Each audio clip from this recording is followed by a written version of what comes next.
할렐루야. 반갑습니다.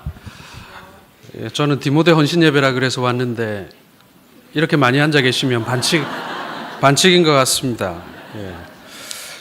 제가 시민교회 디모데 헌신 예배에 있어서 간다고 하니까 우리 디모데 출신 목사 중에 한 사람이 안모 영주 목사가 저보고 목사님만 다니지 말고 우리도 좀 한 번씩 불러달라고 좀 얘기 좀 해달라 그러더라고요. 그래서 제가 오늘 디모데 출신 목사들 이름을 한번 불러드리겠습니다. 그러니까 저만 부르지 마시고 우리 디모데 출신 그리고 디모데에서 사역했던 우리 목사님들도 한 번씩 좀 불러주시면 감사하겠습니다. 우리 최송호 목사님, 그리고 우리 김신대 목사님, 그 다음에 박정민 목사님, 그 다음에 김창훈 목사님, 그리고 안영주 목사님, 그리고 김원 목사님, 그리고 저를 앵간히도 기도하게 만들었던 우리 박순호 목사님. 예, 지금도 다 연락하고 지냅니다. 그리고 지금도 우리 시민교회 얘기 많이 하고요. 그리고 제가 항상 일러줍니다.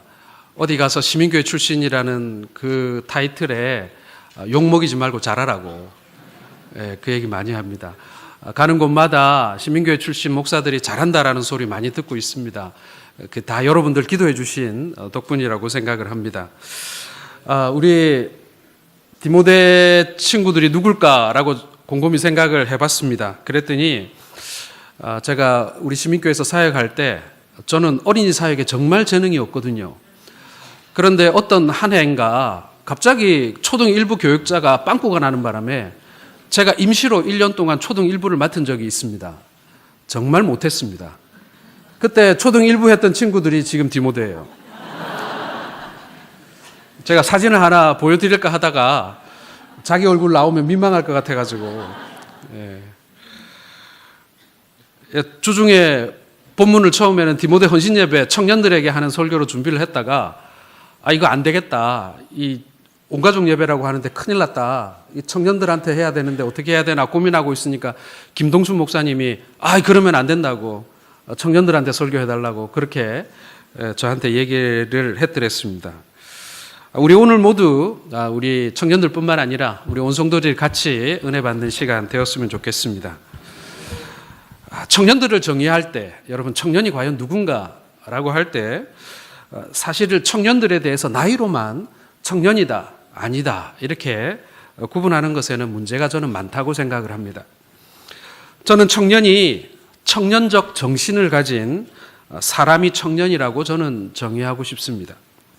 나이가 많아도 청년의 정신을 가진 사람이 있고 그리고 나이는 청년이라도 의욕 없고 도전 없고 그냥 쉽게만 살려고 하는 젊은이들도 분명 있기 때문에 그렇습니다. 청년의 미래는 오늘을 어떻게 사느냐에 따라 다른 것입니다. 그래서 우리는 청년을 미래를 사는 사람이 아니라 미래를 여는 사람이라고 저는 정의하고 싶습니다. 오늘 이 자리에 앉아 계신 많은 성도님들께서는 미래를 그렇게 오래 살지 못하실 분들이 아마 더 많지 않을까. 오늘 우리 청년들은 미래를 많이 살겠지만 그러나 청년은 여러분 미래를 오래 산다고 해서 청년이 아니라는 얘기입니다. 과연 미래를 열 수 있는 사람인가? 저는 그것이 청년의 정의라고 생각을 합니다. 제가 부교육자로 사역하던 교회에 같이 사역하던 여전도사님이 계셨습니다. 지금은 80이 훨씬 넘으신 분이신데 그분이 10여 년 전에 은퇴를 하셨는데 은퇴하시면서 저한테 그런 얘기를 하는 거예요. 목사님, 요즘에는 성도들이 신방도 잘 안 받으려고 하고 그래서 나같이 나이 많은 여전도사는 별로 할 일이 없어요. 그런데 여전히 나를 필요로 하는 사람들이 있더라고요. 중국 조선족들이 국내 들어와서 살거나 혹은 중국에 다시 이주해서 사는 조선족들이 많은데 그 사람들은 아직 나 같은 이런 신방을 하는 나이 많은 여전도사의 손길을 필요로 하더라고요. 이러면서 지금까지도 국내와 중국을 오가면서 조선족들을 양육하고 또 그들을 신방하고 돌보는 일들을 하고 계십니다. 그분은 늘 저한테 전화하면 그렇게 말씀하세요. 목사님, 다음 달에 내가 이 세상 사람일지 잘 모르겠어요. 이런 얘기를 잘 합니다. 그렇죠. 그분에게 미래를 살아갈 날은 별로 많지 않습니다. 그러나 그분은 지금 분명 오늘 미래를 만들어가고 있는 사람 아니겠습니까? 제가 잠시 돌보았던 청년 중에 한 사람이 고등학교를 졸업했는데도 불구하고 대학을 갈 생각도 안 하고 또 직장을 가질 생각도 안 하고 그저 허망하게 시간을 보내고 있는 거예요. 그 청년의 부모님이 저한테 부탁을 합니다. 목사님, 좀 애 좀 다 일러주세요. 뭐라도 좀 하게 해주세요. 이렇게 부탁을 하더라고요. 그래서 제가 만났습니다. 아니, 공부를 못하는 것도 아니고 대학을 가든지 아니면은 뭐 다른 사업이든 뭐 다른 일자리든 좀 알아봐야 되는 것 아니냐. 이렇게 시간을 보내는 것은 아닌 것 같다. 이렇게 얘기를 했더니 저한테 이렇게 얘기하는 거예요. 목사님, 저희 아버지 대학 나와가지고 지금 큰 세탁소 하고 있는데 대학 나와도 세탁소 할 것 같으면 난 그냥 가만히 있다가 아버지 세탁소 물려받을래요. 요즘에는 기계가 다 하기 때문에 그렇게 힘들지도 않아요. 이렇게 얘기하는 것입니다. 가업을 물려받으려는 소신과 포부일까요? 저는 여러분 그게 꿈은 아니라고 생각이 돼요. 그걸 비전이라고 부를 수는 없어요. 여러분 누가 진짜 청년일까요? 누가 진짜 청년의 심장을 가지고 있는 것일까요? 우리 중에 연령으로 봤을 때 청년인데 그 속에 든 것은 전혀 청년적이지 못한 그런 경우들을 우리는 많이 봅니다. 그러나 육신은 노쇠했으나 하나님께서 주신 비전으로 청년의 마음을 가지고 사는 그런 성도들도 많이 있다는 것이죠. 우리 디모데 친구들에게 얘기해 주고 싶습니다. 청년은 나이가 아니라는 거예요. 청년은 삶의 태도입니다. 오늘 우리 청년 중에서 가장 청년다웠던 사람이 누굴까? 그리고 청년적 신앙을 가지고 있었던 사람이 누구일까? 미래를 열어본 사람이 누구일까라고 생각하는 가운데 저는 오늘 다윗을 여러분들과 함께 묵상해 보았으면 좋겠습니다. 오늘 본문 사무엘상 17장 42절을 보면 다윗은 용모가 붉고 젊고 붉고 그 모습이 아름다운 사람이었다. 이렇게 성경은 기록하고 있습니다. 요즘으로 보면 정말 꽃미남이죠. 그렇죠? 그러나 사실 다윗이 살아갈 시대는 그렇게 아름답지만은 않았습니다. 어둡고 암담했던 시대였어요. 이러한 시대의 특성은 오늘 골리앗과 싸우게 되는 그 싸움에서 아주 잘 나타납니다. 우리 사진 하나 보시겠습니다. 오늘 다윗이 골리앗을 만난 곳은 우리가 오늘 본문에 나와 있듯이 엘라 골짜기라는 곳이었습니다. 지금 사진에 나오는 저 나무, 지금 뭐가 열매가 많이 달려있는 나무가 보이시죠? 저 나무가 엘라 나무입니다. 엘라 골짜기는 저 엘라 나무가 많은 골짜기라는 뜻입니다.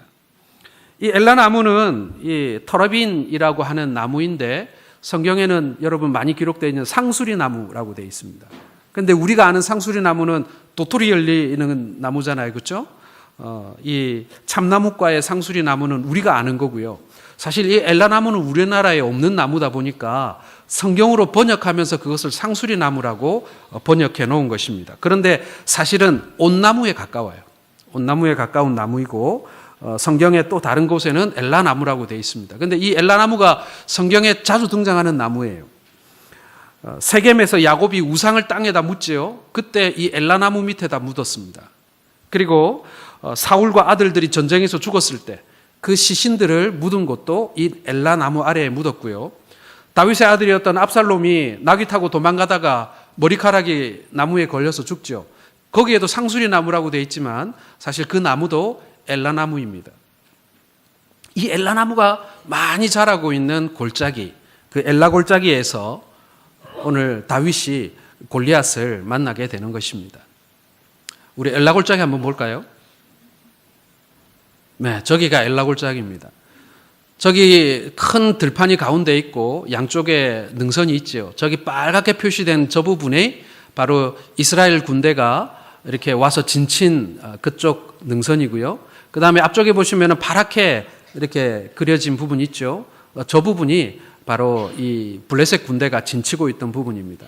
그러면은 가운데 저 지금 노랗게 뭔가가 이제 심겨져 있는 부분 있죠. 저기가 바로 이 다윗과 골리앗이 만나서 싸움을 벌였던 그 엘라 골짜기의 한 가운데라고 할 수 있습니다. 아버지의 심부름으로 형들에게 음식을 전해주러 갔던 청년 다윗의 눈에 비친 그 골짜기는 절망과 죽음의 기운만이 가득한 골짜기였습니다. 그 블레셋과 그리고 골리앗의 그 살기등등한 기운에 밀려서 이스라엘 백성들이 아주 단단히 겁먹고 있었던 그런 장소인 것이죠. 희망도 없고 두려움과 공포만이 가득한 골짜기. 거기가 바로 저 엘라 골짜기였습니다. 그곳에는 하나님이 계시지 않았어요. 하지만 오늘 본문은 여기에서 끝나지 않습니다.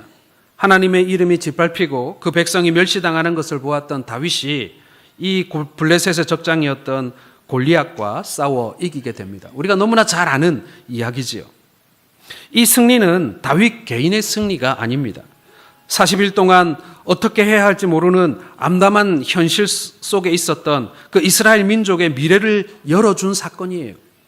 하나님의 백성들이 하나님께 진정으로 영광 돌리는 그런 사건이 되는 것입니다. 우리가 이렇게 밀렸는데, 이렇게 힘이 없는데, 이렇게 부족한데 하나님이 이기게 하셨다는 것이죠. 여러분, 오늘 우리는 이 엘라 골짜기와 같은 순간을 살아가고 있습니다. 남한과 북한이 대결하고 있죠. 여야가 극하게 대치하고 있습니다. 그뿐만 아니라 사회는 가진 자와 못 가진 자가 대립하기도 합니다. 많이 배운 자와 못 배운 자, 기생세대와 신세대 간의 대립이 있고요. 진보와 보수의 이념적 대립, 그런 갈등이 있습니다. 마치 엘라 골짜기 같아요. 심지어 가정과 교회에도 이러한 긴장관계가 끊이질 않습니다. 사울이 이끄는 군대와 블레셋 군대가 맞서고 있는 것처럼 우리는 모두 살벌한 시대를 살아가고 있는 거예요. 어느 영화의 한 장면처럼 우리나라 자영업자들은 모두 목숨 걸고 장사하지 않습니까? 엘라 골짜기를 살아가는 우리에게 필요한 사람이 누구겠습니까, 여러분? 이 엘라 골짜기에서의 전투를 승리로 이끈 사람은 다른 사람이 아니라 다윗입니다. 아니, 이 엘라 골짜기와 같은 이 시대를 살아가고 있는 우리에게 필요한 사람은 누구란 얘기예요? 다윗과 같은 사람. 다시 말씀드리면 다윗과 같은 심장을, 청년의 심장을 가진 사람이라고 말할 수 있을 것입니다. 자, 그렇다면 이 어두운 현실을 새로운 미래로 바꾸어 놓은 이 다윗의 힘과 능력은 도대체 어디에서 온 것일까요?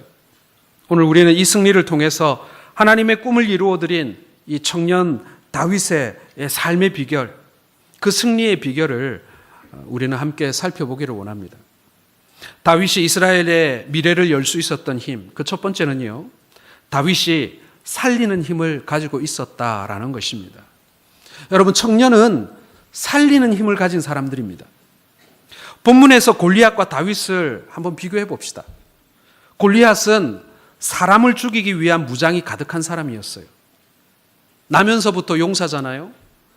골리앗이 지금까지 죽인 사람의 숫자는 이루 헤아릴 수가 없습니다. 살인병기예요. 신장은 283cm였고요. 머리에는 노투구, 가슴에는 작은 철편들을 물고기 비늘 모양으로 붙여 만든 갑옷을 입었습니다. 다리와 종아리에는 놋쇠로 만들어진 갑옷이 쌓여 있었고, 어깨에는 언제고 던져 찍을 수 있는 단창이 담겨져 있는 통이 걸려져 있었습니다. 이 사람이 입고 있던 갑옷의 무게만 57kg이었고요. 창의 무게가 7kg짜리였어요. 골리앗은 상대방을 죽이기 위한 만반의 준비를 갖춘 그런 사람이었다라는 것입니다. 그러나 여러분, 다윗은 어땠을까요? 다윗은 상대방을 죽일 준비가 전혀 되어 있지 않았습니다. 본문이 끝나는 다음 절을 보면 다윗이 승리했는데 다윗의 손에는 뭐가 없었다고요? 칼이 없었다고 그랬어요. 적장이 쓰러졌어요. 그러면 그 적장에 목을 베어서 높이 이 깃발에 꽂고 나가야지 전쟁에 승리하지 않겠습니까? 그게 옛날 좀 잔인하지만 고대 전쟁 방법이었어요. 그런데 싸움을 이긴, 쓰러뜨린 그 다윗의 손에 골리앗의 목을 칠 칼이 없었다는 것입니다. 골리앗과 싸움을 앞두고 시냇가에 내려가서 돌멩이 몇 개를 줍고자 무릎을 꿇습니다. 여러분, 전쟁터에서 적을 앞에 두고 무릎을 꿇는 행위는 그거는 금기시된 거예요. 세상 말로 재수 없는 짓이에요. 그런데 다윗이 철이 없이도 그 돌멩이 죽겠다고 무릎을 꿇고 돌멩이를 줍고 있습니다. 이스라엘 군대의 마음이 어땠을까요? 가슴이 철렁 내려앉지 않았겠습니까? 블레셋 군대는 어떻겠습니까? 아유, 저 싸움도 할 줄 모르는, 비웃지 않았겠습니까?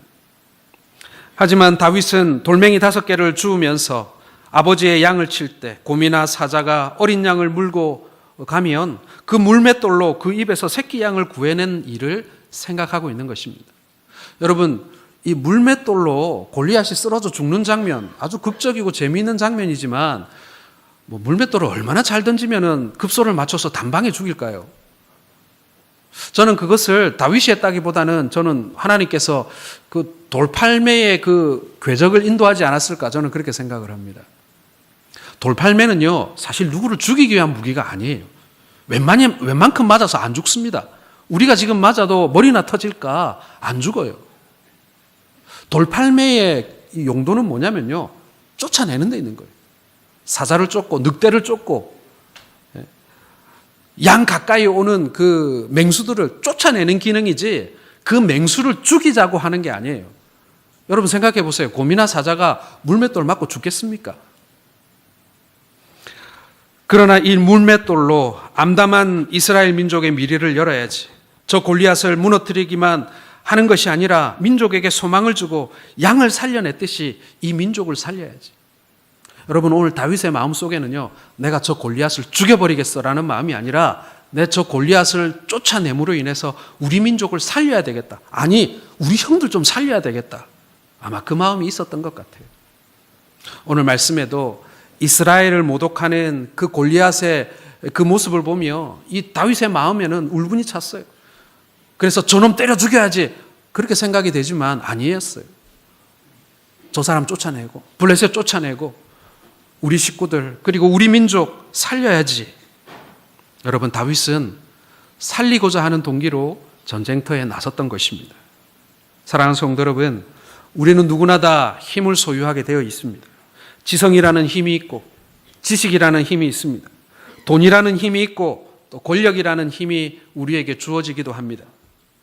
아버지, 어머니, 남편, 아내이기 때문에 가정에서 부여되는 힘도 있어요. 그리고 오늘 피택하시겠지만 교회 내의 직분자들에게도 고난이라는 것이 주어집니다. 그러나 여러분, 그런 힘을 누군가를 죽이는데 혹은 무언가를 파괴하는 데 사용해서는 안 되는 것입니다. 하나님이 오늘 우리에게 주신, 우리 그리스도인들에게 주신 힘은요, 누군가를 살리는 힘이고 무언가를 세우는 힘이고 만드는 힘입니다. 회복시키는 힘입니다. 그것으로 뭔가를 부서뜨리려 해서는 안 된다는 것입니다. 우리 청년들도 곧 나름대로 힘을 갖게 될 것입니다. 오늘 임직자들도 힘을 갖게 될 것입니다. 여러분들은 그 힘을 어떻게 사용하시렵니까? 남이 가진 꿈을 깨고 사랑을 짓밟고 생명을 죽이는데 힘을 사용해서는 안 되는 것이죠. 하나님은 죽이는데 파괴하는 곳에 힘을 사용하는 사람들에게 하나님의 미래를 맡기지 않습니다. 하나님은 생명을 살리고 소망을 키우고 기쁨을 주는 다윗과 같은 청년의 마음을 가진 성도들에게 역사를 맡기심을 믿으시길 바랍니다. 골리앗은 사람을 죽이고 공동체를 무너뜨리고 파괴하는 힘을 가지고 있었습니다. 파괴하는 힘은 하나님께 쓰임받지 못합니다. 골리앗의 무장과 그가 소유한 지성은 남을 파괴하기 위함 아니었겠습니까? 남을 판단하고 비판하는 것 누구나 쉽게 할 수 있습니다. 누가 그런 얘기 하더라고요. 자기에게는 비판하는 은사가 있다고. 성경에 어디 그런 은사가 있습니까? 여러분, 비판적인 사고를 하지 말라는 것은 아닙니다.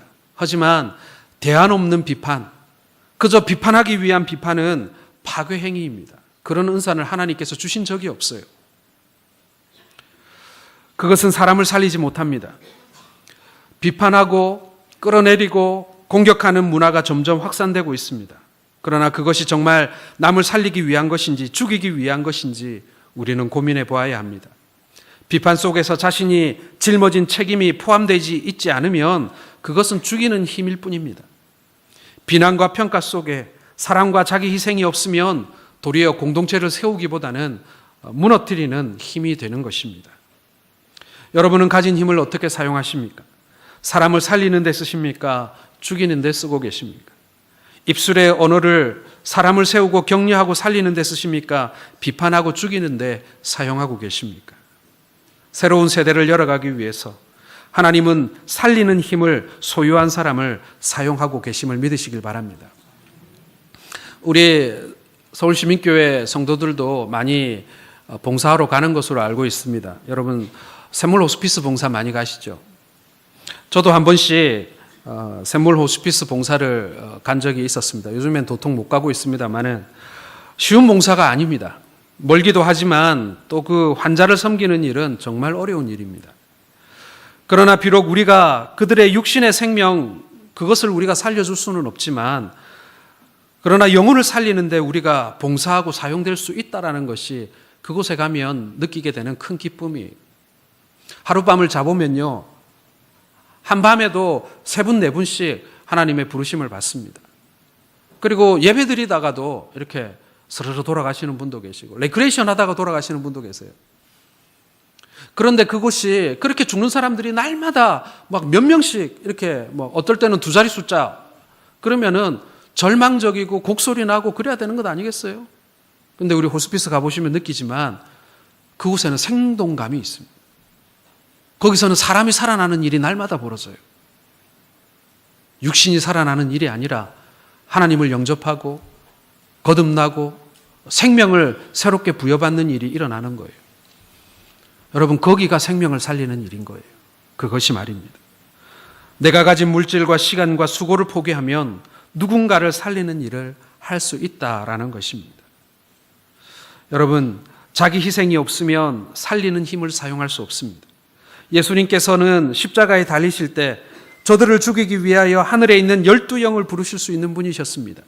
하지만 주님은 사람을 죽이고 파괴할 수 있는 힘을 사람을 살리는 힘으로 바꾸어 쓰신 분이십니다. 십자가에서 못 박혀 죽으시고 보배로운 피를 흘리실 때 그것은 많은 사람을 살리신 하나님의 사랑의 표현이었던 것입니다. 다윗처럼 미래를 열어가는 사람, 그런 사람들은 자기 희생과 자기 포기를 위해서 그 힘을 살리고 세우는데 사용하는 것입니다. 하나님은 그러한 사람들에게 새로운 미래를 열어갈 책임을 부여해 주십니다. 하나님 나라의 진정한 청년으로 사용하여 주신다라는 것입니다.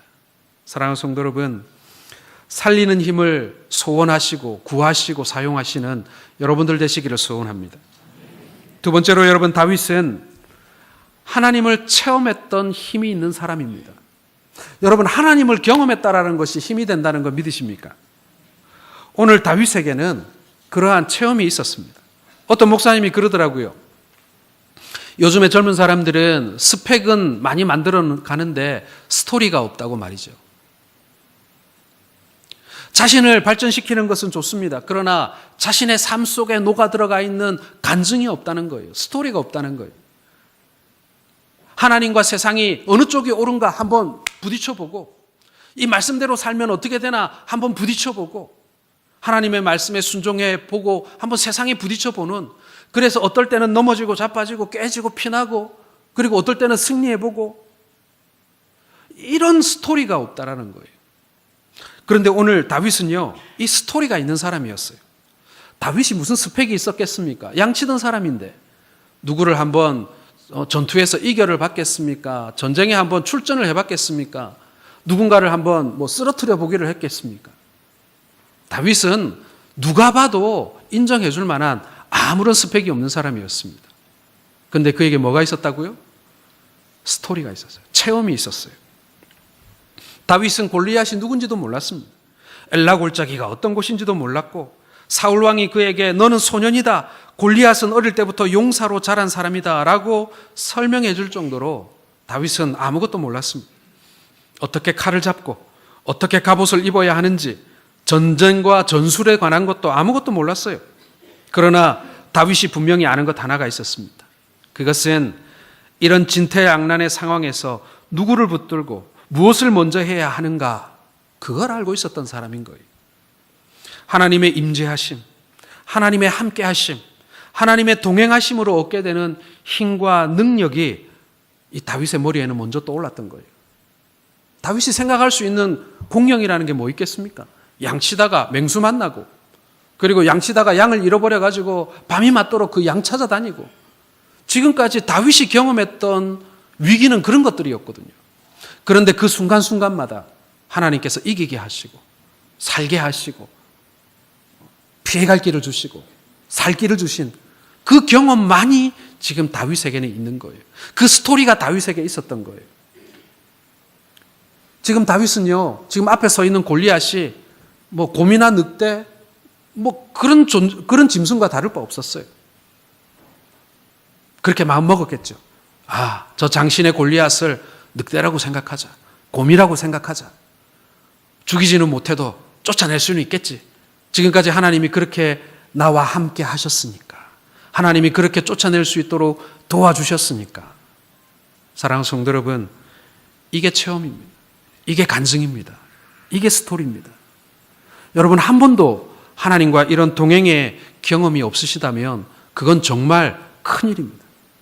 진짜 위기를 맞이했을 때, 진짜 어려운 일을 맞이했을 때 여러분, 스펙으로 그거 넘어갈 수 있을까요? 저는 그렇게 생각하지 않습니다. 우리에게 주어지는 인생의 위기, 그리고 신앙의 위기, 영적 위기, 여러분, 하나님과의 something이 있어야 됩니다. 하나님과의 스토리가 있어야 합니다. 갑갑하고 답답한 현실에서 사람들은 나름대로 최선을 다해 지혜를 구하고 방법을 강구해 봅니다. 그러나 다윗은 자기보다 훨씬 강하고 능하신 하나님이 그 자리에 임재하시도록, 그 죽음이 가득하고 패배가 가득한 엘라 골짜기에 하나님이 임재하시도록 우리 주님을 초청하고 있는 것입니다. 인간적인 눈으로 볼 때 골리앗은 완벽하게 무장하고 있었지만 하나님께서 임재하신 후에 바라본 골리앗은 아무것도 아닌 존재, 쉽게 말하자면 별 볼 일 없는 그런 존재였던 것입니다. 육신의 눈으로 보면 두렵고 무섭고 어렵고 힘들고 복잡하지만 여러분, 믿음의 눈으로 보면 담대하고 쉽고 간단함을 믿으시길 바랍니다. 그래서 바울이 뭐라 그랬어요? 내게 능력 주시는 자 안에서 내가 모든 것을 할 수 있노라라고 말한 것입니다. 10명의 정탐꾼이 가데스 바네아에서 가나안을 보았던 눈은 이성적인 눈이었습니다. 경험적인 눈이었고 지식의 눈이었습니다. 합리적인데 그러나 결정적인 실수를 하죠. 약속대로 이루어 가시는 하나님이 함께 하신다는 믿음에 그들은 기초하지 못했던 것입니다. 하나님을 신뢰하는 눈으로 보았다면 능히 정복할 땅으로 보았을 것입니다. 역사는 여러분, 비전과 꿈을 가지고 도전했던 사람들이 정복해오지 않았습니까? 두렵고 무서워하는 사람에게 역사를 주도할 기회는 결탄코 오지 않습니다.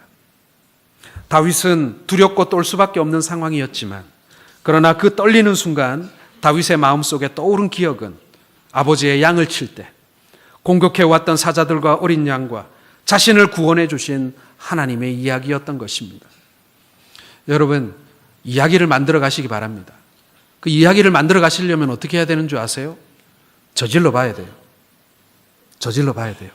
나를 벼랑 끝으로 한번 몰아가 봐야 돼요. 하나님, 이게 되겠습니까? 안 되겠습니까? 머리로만 생각하지 마시고요. 여러분들을 한번 거기에 몰아가 보세요. 남들은 안 될 것 같다는 상황, 남들은 어렵다라고 생각하는 상황, 남들은 무모하다고 생각하는 그 상황으로 자기 자신을 한번 내몰아 보세요. 그러면 하나님이 발벗고 나서십니다. 하나님이 내게 뭔가를 행하십니다. 결론을 만들어 주십니다. 결과물을 주신다는 얘기예요. 여러분, 그때 우리가 하나의 스토리를 만들어가게 되는 것입니다. 작은 스토리부터 큰 이야기까지 하나님을 시험해 보시는 저와 여러분들 되시기를 바랍니다. 사랑하는 성도 여러분, 우리가 하나님의 손에 붙잡혀 쓰임받기 위해서 우리는 골리앗을 만나야 할 때가 있습니다. 피해가면 좋겠죠. 하지만 우리가 하나님을 경험해 보는 스토리를 만들기 위해서는 크고 작은 골리앗들을 우리는 맞이하게 됩니다. 아니, 이 말이 틀렸을 거예요. 누구에게나 골리앗은 큰 사람이에요. 작은 골리앗이 어디 있습니까? 남들이 보기에는 별거 아닌 것 같아도 나한테는 엄청 큰 일일 수 있어요. 그런 큰 일들을 만납니다. 그때 여러분, 우리는 저 골리앗을 어떻게 이겨야 하나를 고민합니다. 그러나 여러분, 그 골리앗을 어떻게 이겨야 하나 생각하기 전에 도대체 그 골리앗이 어디서 튀어나왔나를 한번 생각해 보시기 바랍니다. 갑자기 들판에서 혹은 하늘에서 골리앗이 뚝 떨어지나요? 죄송합니다만 아닙니다, 여러분. 의외로 골리앗은 가까운 곳에서 튀어나옵니다. 아니, 많은 경우 골리앗은 내 안에 살고 있었어요. 삶의 현장에서 내가 싸워야 할 골리앗은 많은 경우 나 자신일 때가 많이 있습니다. 오늘 내 속에서 끊임없이 육신의 정욕과의 싸움이 일어납니다. 남을 공격하고 지배하고 싶은 마음이 있고 남을 해할 목적으로 공격용 무기를 늘 준비하고 있습니다. 누구든지 나를 건들기만 해봐. 내가 안 건들면 내가 얼마나 순한데. 건들기만 해봐. 내가 한 대 맞으면 내가 2대, 아니 3대, 10대 내가 갚아줄 준비가 되어 있어. 또 그런 사람들이 사회생활 잘하는 것 같이 보여요. 죽이고 파괴하는 힘을 나타내고자 하는 내 안의 골리앗을 이기지 않으면요, 우리는 새로운 미래를 열어갈 수가 없습니다. 비판하기도 쉽고 죽이기도 쉽지만 여러분, 제일 힘든 일은 살리는 일입니다. 그러나 우리가 반드시 해야 할 일이 바로 그 일입니다. 사도행전 1장 8절에 오직 성령이 너희에게 임하시면 너희가 권능을 받고 예루살렘과 온 유다와 사마리아와 땅끝까지 이르러 내 증인이 되리라고 하셨죠. 성령의 임재로 받은 권능은 나를 이기는 권능입니다. 누구 다른 사람이 이기는 권능이 아니에요. 내 안에 있는 골리앗을 죽일 때만이 예루살렘에서 유다로 그리고 사마리아로 땅끝까지 나아갈 수가 있는 줄로 믿으시길 바랍니다. 내 속에 골리앗이 죽을 때 가정이 살아나고, 내 속에 있는 골리앗이 죽을 때 교회가 살아나고, 그리고 내 속에 있는 골리앗이 죽을 때 민족이 새로운 비전을 품게 되는 것입니다. 여러분, 저희 교회 작은 교회지만 저희 교회 가방에다가 태극기 붙이고 오시는 분도 계시고요. 그리고 촛불 집회 때는 하루도 빠지지 않고 개근하신 분도 계세요. 첨예한 정치적인 대립이 있는 곳입니다. 그러나 교회는 중립지역인 것 같아요.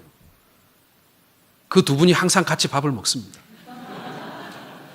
가끔 밥 먹을 때 그 주의 뉴스를 이야기하긴 하지만, 그러나 감사하게도 한 번도 싸우고 끝나는 적은 없습니다. 저는 그렇게 생각했어요.